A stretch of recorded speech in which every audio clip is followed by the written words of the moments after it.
ये है selection process. देख रहे हैं आप कितना आसान है, यहाँ पर इतने सारे लोग और उसमें से एक छाट करके बाहर निकल रहा है। एक्चुअल में ऐसे ही होता है, बहुत पिटाई होती है सिलेक्शन प्रोसेस में।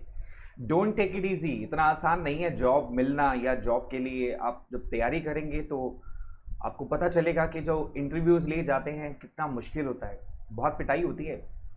हाँ, मैंने पिटाई खाई भी है और खिलाई भी है। जी हाँ, मैंने बहुत सारे इंटरव्यूज़ दिए हैं जॉब के लिए, और मुझे चांस मिला था इंटरव्यू लेने का। तो मैं आपके साथ बहुत सारे पर्सनल एक्सपीरियंस भी शेयर करूंगा इस प्रोसेस के अंदर में, जिसको हम बोलते हैं सिलेक्शन प्रोसेस। अगेन ये प्रोसेस है तो सीरीज ऑफ स्टेप्स है, तो हमें सारे स्टेप्स को सीक्वेंस में याद करना होगा। डेफिनेटली चलते हैं, पहला स्टेप क्या है इसका।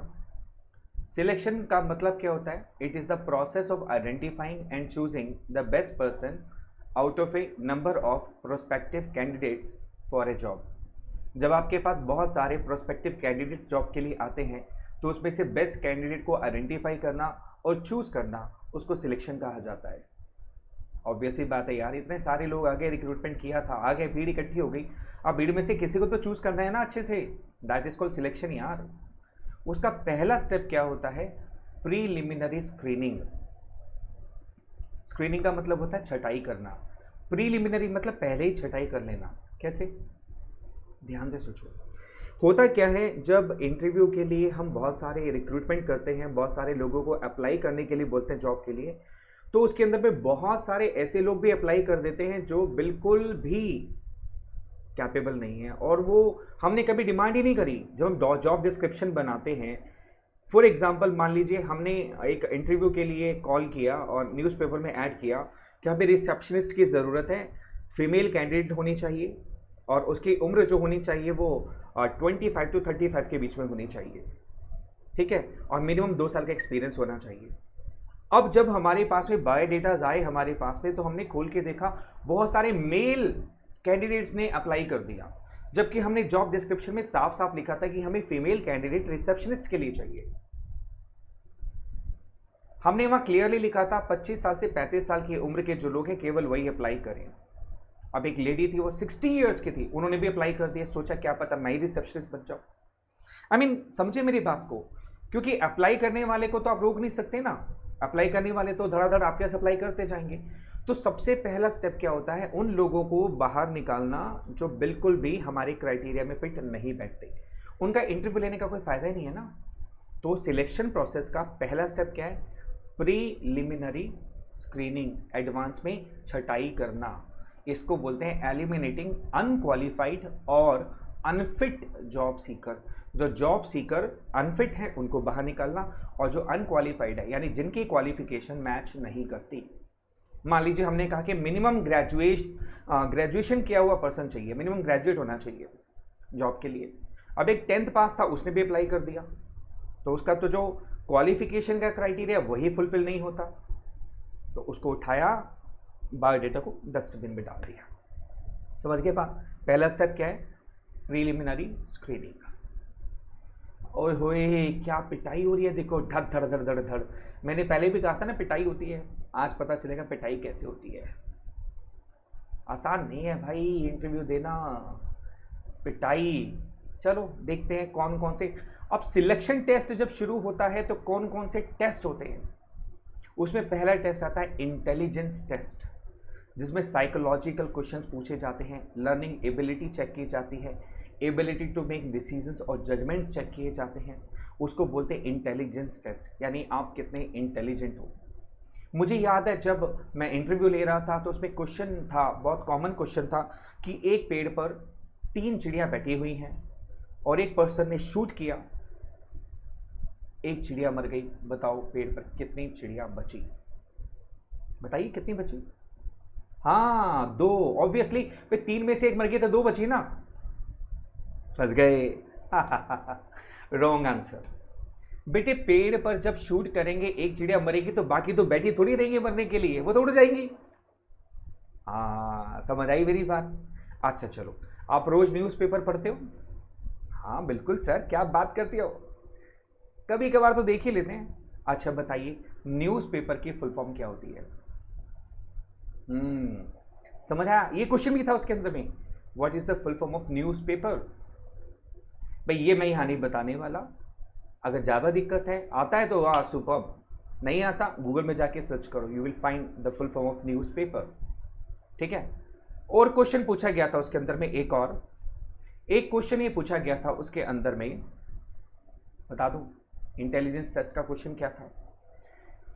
उसके अंदर क्वेश्चन पूछा गया था पीटीओ की फुल फॉर्म क्या है। मोस्टली बुक्स पर पेज पर लिखा था पीटीओ, उसकी फुल फॉर्म क्या है नहीं पता थी। This is called intelligence test.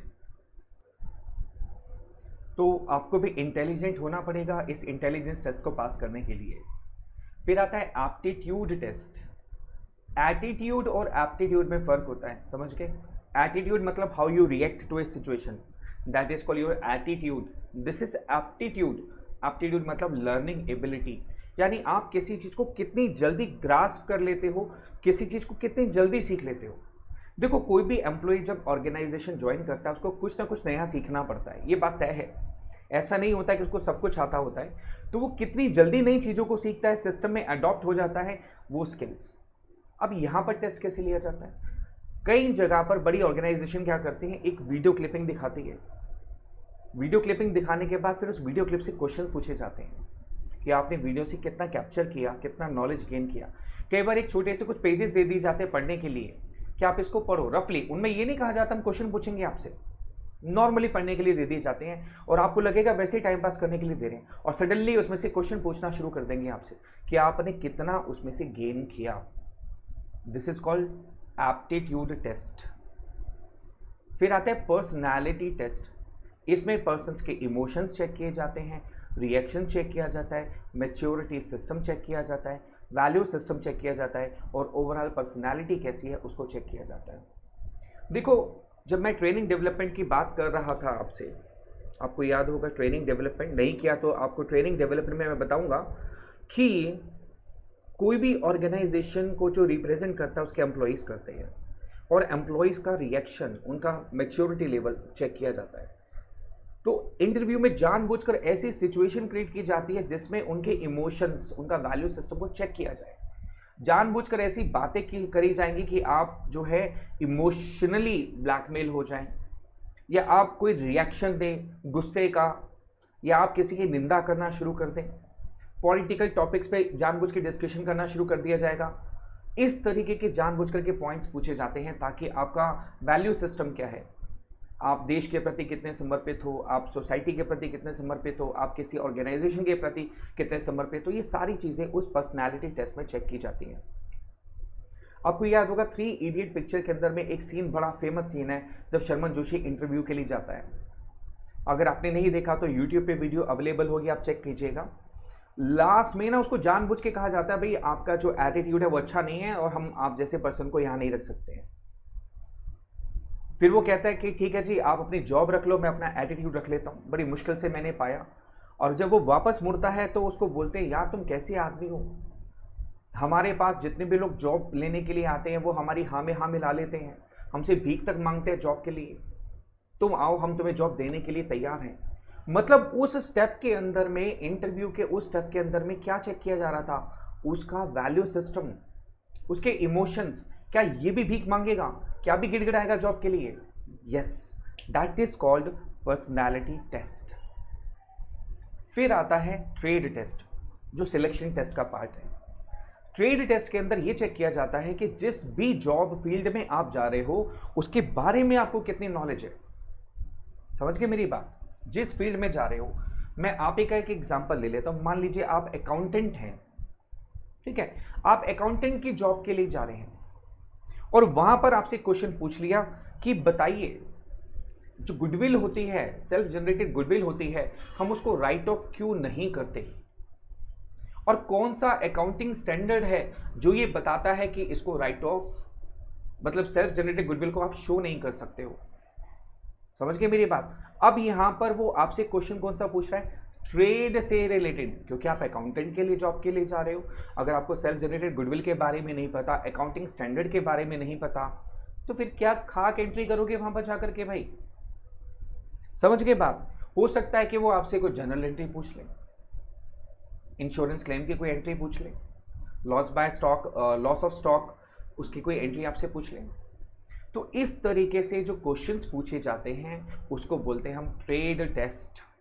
समझ गए? जिस भी फील्ड के लिए एम्प्लॉय जॉब के लिए आता है उस फील्ड से रिलेटेड कुछ क्वेश्चंस पूछे जाते हैं and that is called trade test. फिर आता है इंटरेस्ट टेस्ट। मुझे याद है जब मैं इंटरव्यू ले रहा था तो उसमें बहुत सारे एम्प्लॉयज़ थे। एक कॉमन क्वेश्चन है जो पूछा जाता है, आप जॉब क्यों करना चाहते हो, है ना? तो एक से पूछा हमने कि भाई आप क्यों जॉब करना चाहते हो। उसका आंसर था कि सर मैं जॉब इसलिए करना चाहता हूँ क्योंकि मेरे फादर ने बोला है कि तुम जॉब करो, थोड़ी सा ट्रेनिंग ले लो, फिर मैं तुम्हें अपना ऑफिस खोल के दूंगा। ठीक है, बड़ा फेथफुल पर्सन था, सीधा सीधा उसने स्पष्ट बोल दिया।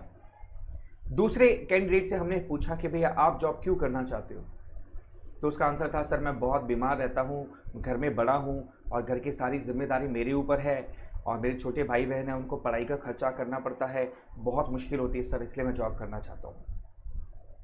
ठीक है, जॉब करने के हर एक का अपना एक रीज़न होता है। एक तीसरा कैंडिडेट था, उससे हमने पूछा भाई आप जॉब क्यों करना चाहते हो। पता है क्या आंसर था उसका? कहता है सर अब जॉब नहीं करूँगा तो कब करूँगा सर बताओ, इतना टाइम हो गया, अब मैं बड़ा हो चुका हूँ, मैंने अपनी इंजीनियरिंग कंप्लीट कर ली है, बड़े भाई ने मेरे को इतना बड़ा किया, मेरी एजुकेशन पे पैसा खर्च किया और मेरे पिताजी फार्मर हैं सर, कब तक वो मेरा खर्चा बियर करेंगे, अब शर्म आती है मेरे को, अब मुझे खुद भी तो कमाना चाहिए ना सर।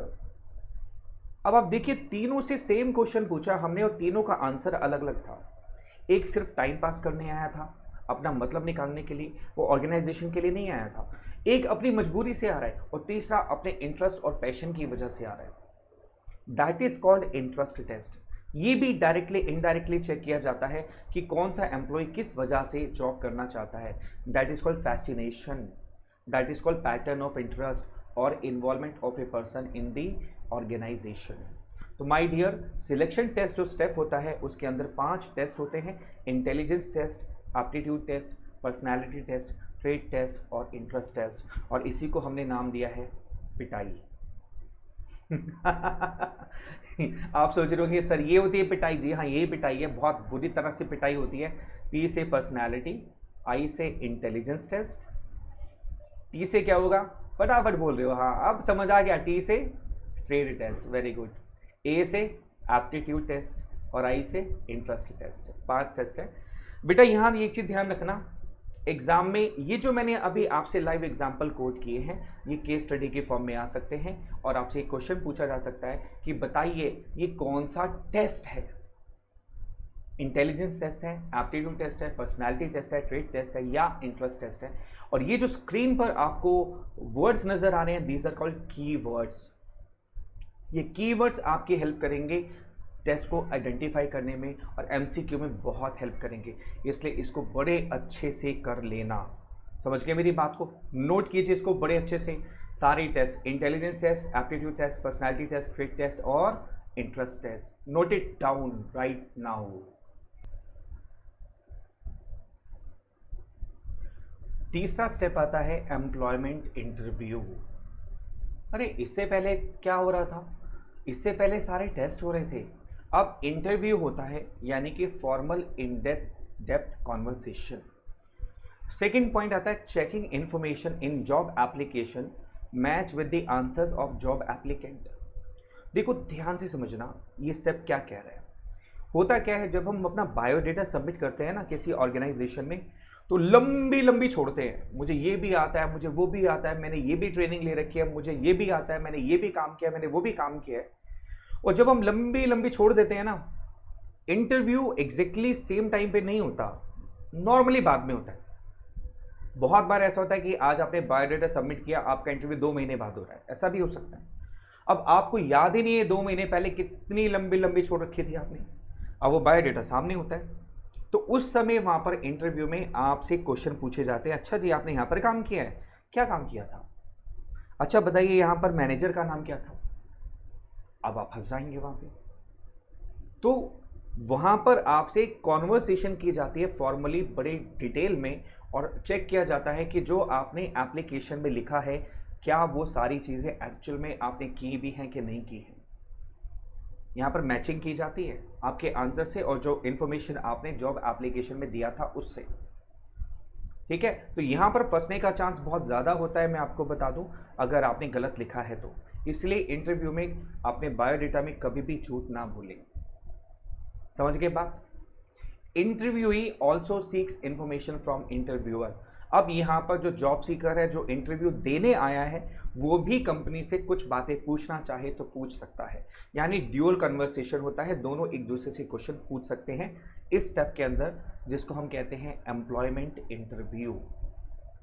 Is that clear? अच्छा, आप ये सोच रहे होंगे सर आपको इतनी इन डेप्थ नॉलेज कैसे है ये सारी? क्योंकि बेटा मैंने बहुत सारे इंटरव्यू दिए हैं लाइफ के अंदर में, और मुझे लेने का भी मौका मिला। तो एक मूल मंत्र मैं आपको बता रहा हूँ जो आपको ज़रूर याद रखना चाहिए। हमेशा आपका इंटरव्यू जो है सक्सेसफुल रहेगा।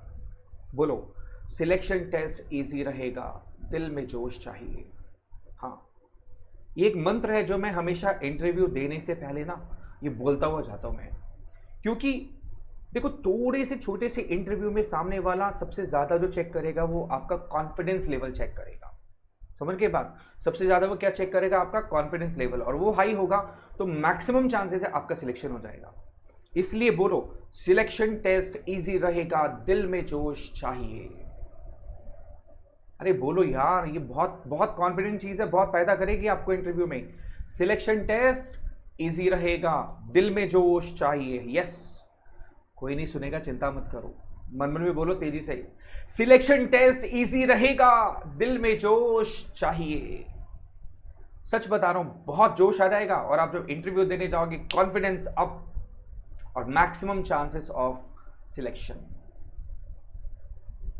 चौथा स्टेप आता है रेफरेंस एंड बैकग्राउंड चेक। यानी इस केस में मोस्टली इंटरव्यू में जो आपका बायोडाटा जाता है उसमें ज़रूर वो 2-3 रेफरेंस मांगते हैं, अड़ोसी पड़ोसी के, रिश्तेदारों के। अब आप बोलेंगे सर कोई जानता ही नहीं है। अरे भाई, अगर आपको 2 लोग नहीं जानते या 2 लोग आपके बारे में अच्छा नहीं बोल सकते तो भाई आप अच्छे कैसे हो जाओगे? सोचो। इसलिए यहाँ पर रेफरेंस बैकग्राउंड चेक किया जाता है। कम से कम 2 या 3 लोगों के नॉन पर्सन के नंबर और नाम मांगे जाते हैं। और मान लीजिए अगर आप फर्स्ट टाइम जॉब पर जा रहे हैं तो आपके टीचर्स के नंबर मांगे जा सकते हैं, यूनिवर्सिटी के प्रोफेसर के नंबर मांगे जा सकते हैं, आपके नॉन पर्सन के नंबर मांगे जा सकते हैं। फिर उनसे बैकग्राउंड चेक किया जाता है कि आपका बैकग्राउंड कैसा रहा। अगर आप कॉलेज से पास आउट हैं तो कॉलेज में आपका बिहेवियर कैसा था, आप इंस्टीट्यूट से पास आउट हैं तो इंस्टीट्यूट में आपका बिहेवियर पैटर्न कैसा था, और अगर आप कहीं से जॉब ऑलरेडी छोड़ करके आ रहे हैं तो प्रीवियस एम्प्लॉयर से भी पूछा जा सकता है आपके बारे में, और आपसे एडिशनल इंफॉर्मेशन भी गैदर की जा सकती है in this step. This is called reference and background check. मैंने कहा था ना, सिलेक्शन प्रोसेस आसान नहीं होता, बहुत बड़ा प्रोसेस होता है। पांचवा स्टेप आता है सिलेक्शन डिसीजन।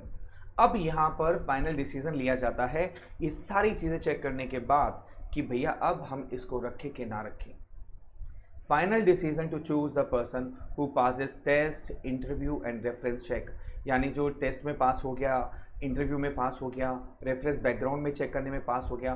पांचवा स्टेप होता है जहां पर सिलेक्शन का डिसीजन लिया जाता है। बट अभी भी सिलेक्शन का प्रोसेस जो है वो कंप्लीट नहीं हुआ, इसके बाद भी स्टेप्स होते हैं बेटा। अगला स्टेप आता है medical examination. It is done after the selection but before the job offer. ये मेडिकल एग्जामिनेशन क्यों कराया जाता है भाई? ये इसलिए कराया जाता है ताकि जो एम्प्लॉई बिजनेस को ज्वाइन करने वाला है वो मेडिकली फिट तो है, और बहुत सारी जॉब्स ऐसी होती हैं जिसके अंदर तो स्पेशली मेडिकल चेकअप कराए जाते हैं। हाँ जी, मान लीजिए आप ऐसी और कंपनी में जा रहे हैं जहां पर बहुत स्मेल आती है अजीब सी। हाँ होता है, एक प्रोडक्शन यूनिट थी मालनपुर ग्वालियर के अंदर जहाँ मैं काम करने गया था। वहाँ पहले 2 दिन तो भाई हम खाना नहीं खा पाते थे, क्योंकि वहाँ पर जो है ना प्लास्टिक का एक दाना होता है जो मेल्ट होता है, जिसे पॉलीफिल्म बनती है, तो वो बनती थी। उसकी इतनी गंदी स्मेल आती थी कि 2 दिन तक तो हम लोग ना मतलब प्रॉपर खाना नहीं खा पाते थे, इतना ज़्यादा अपने आप को इरिटेट होते थे हम लोग। तो 2-3 दिन बाद एडजस्ट हो जाते थे, थोड़ा सा बिहेवियर मतलब ठीक है, काम करना है तो एडजस्टमेंट हो ही जाती थी। कहने का मतलब ये, अगर एक पर्सन को वहाँ पर परमानेंट जॉब करनी हो और अगर उसको हर थोड़ी देर बाद वॉमिटिंग आने लग जाए, सोचो हाय हाय कितना मुश्किल होगा।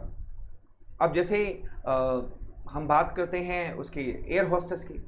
अगर एयर होस्टेस की जॉब है और जो कैंडिडेट है उसको चक्कर आते हो, फिर उसको फ्लाइट से डर लगता हो, तो तो ऐसे में मेडिकल चेकअप कराए जाते हैं। बहुत सारी जॉब्स होती हैं जहाँ पर मेडिकल चेकअप कराना बहुत ज़रूरी होता है। तो इस स्टेप के अंदर में मेडिकल एग्जामिनेशन कराया जाता है सिलेक्शन के बाद। यानी सिलेक्शन जब ऑर्गेनाइजेशन ही ठान लेती है ना कि इस पर्सन को रखना है, तो उसके बाद मेडिकल एग्जामिनेशन किया जाता है। अभी भी प्रोसेस कंप्लीट नहीं हुआ, अगला स्टेप आता है job offer.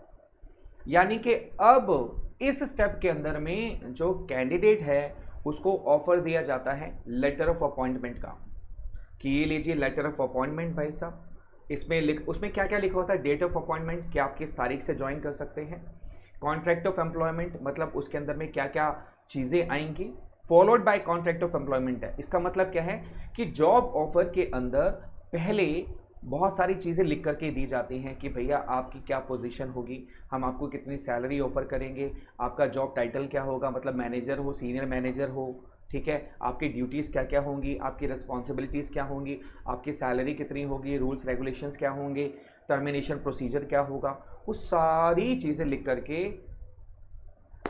Would be employee यानी जो एम्प्लॉई होने वाला है जॉब सीकर उसको दी जाती है कि भैया आप पढ़ लो और अगर सेटिस्फाइड हो तो कंपनी को साइन करके दे दो। यानी अब बॉल चली गई एम्प्लॉई के पाले में, उसके कोर्ट में चली गई। यानी अब एम्प्लॉय को ये डिसाइड करना है कि जो जॉब ऑफर उसको की जा रही है कंपनी के द्वारा उसको ज्वाइन करना है कि नहीं करना। ओए होए क्या बात है भाई, क्योंकि ऐसा होता है ना, जॉब सीकर ऐसा तो है नहीं एक ही कंपनी में जाएगा इंटरव्यू के लिए, वो बहुत सारी कंपनी में जाता है, हो सकता है उसको बहुत सारी कंपनी से ऑफर आए, तो फिर वो चेक भी करता है कि कौन सी कंपनी बेटर रहेगी उसके लिए, तो इसलिए जॉब ऑफर की जाती है। और अगर वो जॉब ऑफर को एक्सेप्ट कर लेता है तो फिर यही सारी चीज़ें यानी कि जो बातें जॉब ऑफर में लिखी गई थी उसको कॉन्ट्रैक्ट ऑफ एम्प्लॉयमेंट में बदल दिया जाता है। यानी कि ये सारी शर्तें अब एक अटेस्टेड फॉर्म के ऊपर लिखी जाती हैं और साइन कराया जाता है, which is called valid record for the future reference. This is called written contract of employment. Job offer में जो जो बातें लिखी गई थी अगर एम्प्लॉय उसको एक्सेप्ट कर लेता है तो फिर उसको क्या किया जाता है, एक अटेस्टेशन फॉर्म के ऊपर लिखा जाता है, उसको अटेस्ट किया जाता है और it's a kind of written contract of employment between the employ and the company. और फ्यूचर रिकॉर्ड के लिए उसको रख लिया जाता है कि इन शर्तों पर हम इस एम्प्लॉय को अपनी कंपनी में जॉब दे रहे हैं। और यहाँ पर जाकर के कंप्लीट होता है हमारा सिलेक्शन प्रोसेस। मैंने कहा था ना सिलेक्शन प्रोसेस आसान नहीं है, छोटा नहीं है, there are 8 steps.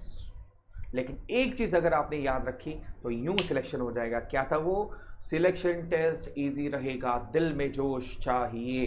Selection test easy रहेगा, दिल में जोश चाहिए। सिलेक्शन टेस्ट इजी रहेगा, दिल में जोश चाहिए। सिलेक्शन टेस्ट इजी रहेगा, दिल में जोश चाहिए। क्या बात है, बंदूकें निकल के आ रही हैं, वाह वाह। सबसे पहला सिलेक्शन एस से स्क्रीनिंग करना, प्रीलिमिनरी स्क्रीनिंग। टी से टेस्ट ऑफ सिलेक्शंस, ई से एम्प्लॉयमेंट इंटरव्यू, आर से reference and background check, D से डिसीजन ऑफ सिलेक्शन, एम से मेडिकल एग्जामिनेशन, फिर आता है जॉब ऑफर और उसके बाद contract of employment. Selection test easy रहेगा, दिल में जोश चाहिए। सिलेक्शन टेस्ट इजी रहेगा, दिल में जोश चाहिए। अगर ये चाहिए तो आप सारे स्टेप्स को याद कर सकते हैं। फिर एक बार मैं लास्ट में रिकॉल करा दूं आपको, बेटा स्टेप्स को आप ऊपर नीचे नहीं कर सकते। क्वेश्चन मैक्सिमम टाइम यही पूछा जाता है कि आपसे एक स्टेप डिस्कस किया जाएगा और पूछा जाएगा इसके पहले 2 स्टेप कौन से हैं और इसके बाद के 2 स्टेप्स कौन से हैं। So please be very careful while learning all the steps. तो स्टेप्स को आपको पूरा सीक्वेंस में याद करना पड़ेगा और इसको आप आगे पीछे नहीं कर सकते। और यहाँ पर कंप्लीट होता है हमारा selection process. Take care. Selection test easy रहेगा, दिल में जोश चाहिए।